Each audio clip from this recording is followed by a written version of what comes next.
salted mango and coconut ice cream crumble bars. To start, preheat the oven to 180 degrees Celsius. Then line a baking tray with baking paper. Place the sugar, flour, shredded coconut and rolled oats in a bowl and stir to combine.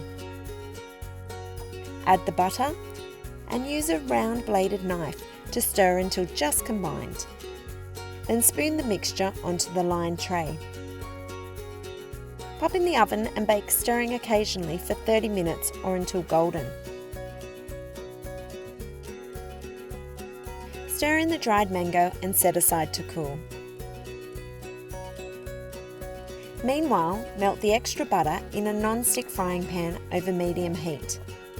Add the fresh mango, extra sugar and vanilla extract.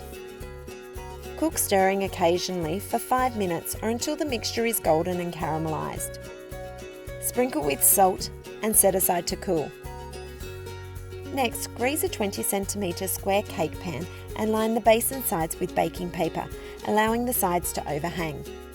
Sprinkle half the oat mixture over the base of the lined pan. Pop in the freezer for 30 minutes to chill.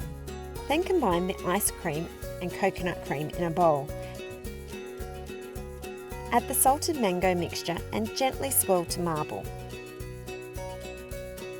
Spoon the ice cream mixture over the oat mixture in the pan and then smooth the surface.